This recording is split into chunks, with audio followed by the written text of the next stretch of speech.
مش هموت زي شعب، مش هموت مش هموت مش هموت زي شعب، مش هموت حتى في المبدأ الأخير برضه مش هسكت تموت، حتى في المبدأ الأخير برضه مش هسكت تموت. لسه ألف ساعة جايلك تزرعي الأحلام على عتب البيوت، لسه ألف ساعة جايلك تزرعي الأحلام على عتب البيوت، يزرعي الأحلام مجية عن وشوش الدمالين إنه يفوت، يزرعي الأحلام مجية عن وشوش الدمالين إنه يفوت. مش هموت مش هموت. عدلي فخري انا اعتبره ضمن هذا الجيل اللي فوجئ ب67 فحب يعمل اي حاجة، واشرافنا انضموا للثورة الفلسطينية في اغوار الاردن، واشرافنا بقيوا مع الثورة الفلسطينية الى الخروج من بيروت سنة 82.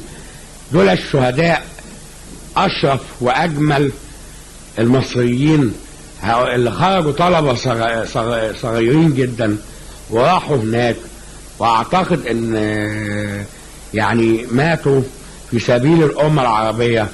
قاعدين نتكلم عن المصريين اللي راحوا بنوا الدول النفط، ما بنتكلمش عن المصريين اللي ماتوا من اجل الامة العربية في العراق، من اجل الامة العربية في لبنان، من اجل الامة العربية لفلسطين، من اجل الحلم القومي الذي لا يمكن الخلاص من مشاكلنا الا عن طريقه، ولا يمكن تحقيق الامن الا عن طريقه.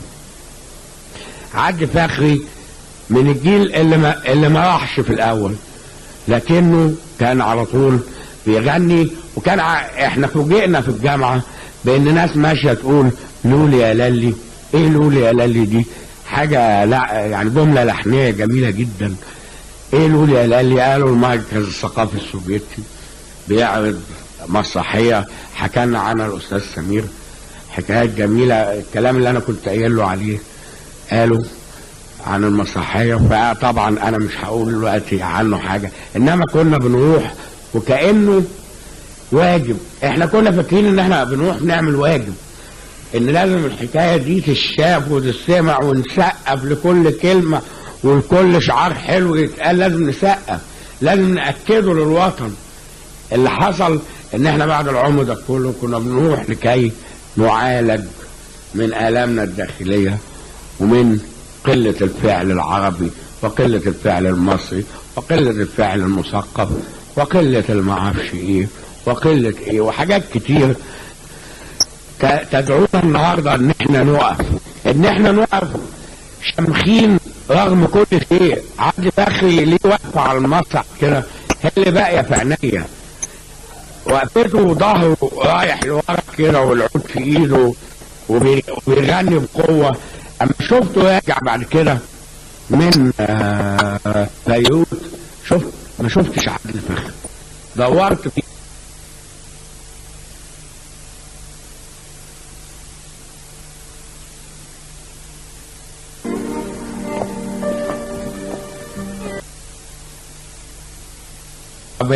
هزمته، والمستعد كان وقتها ان هو يخرج. احنا معانا مقاتلين من لبنان، معانا رفيق الكردي كان من المقاتلين في يعني المواقع الاولى في بيروت. وكان المفاجأة اللي قايلها انه كان يجد عدلي فخري يوميا في المواقع الامامية هو وزين العابدين فؤاد بيغنوا للناس، والناس بتغني معاهم رغم القصف ورغم وده دور الفن.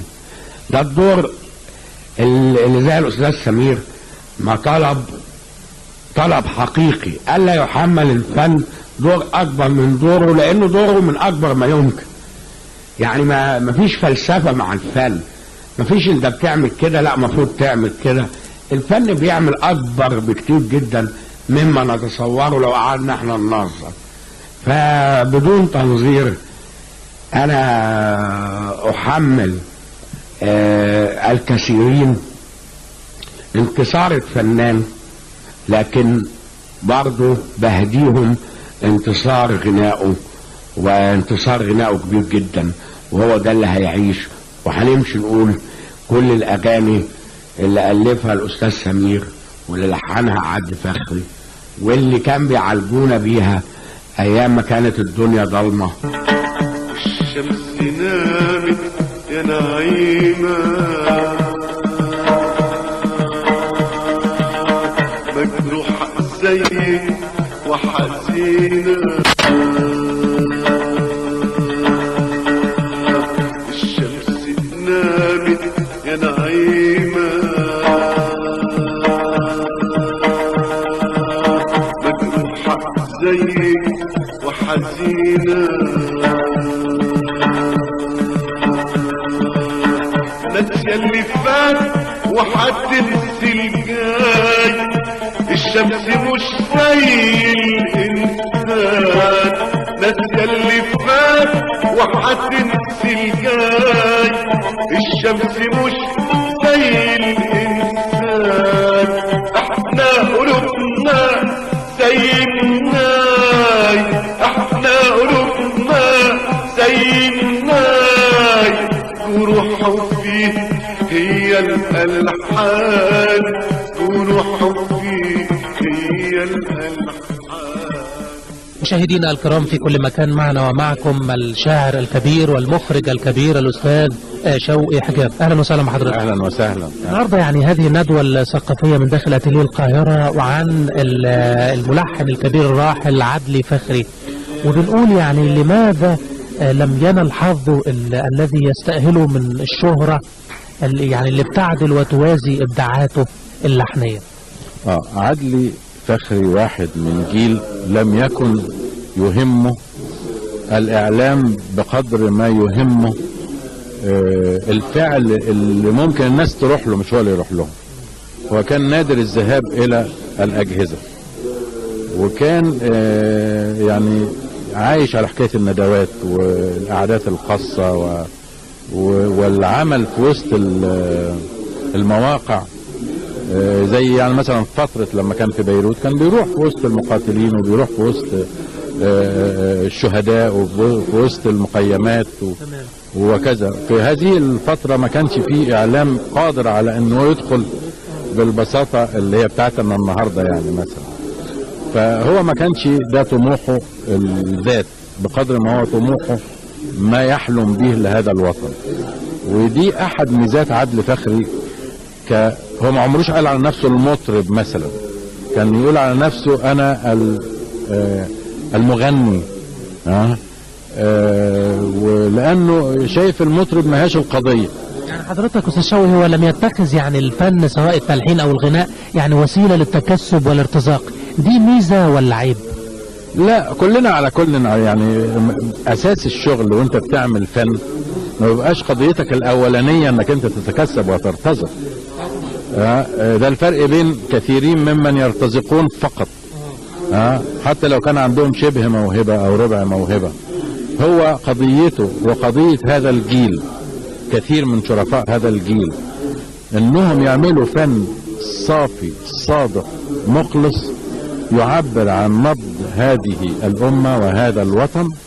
ويعني هو نوع من أنواع الذوبان في هذا الوطن والتعبير عنه بصدق.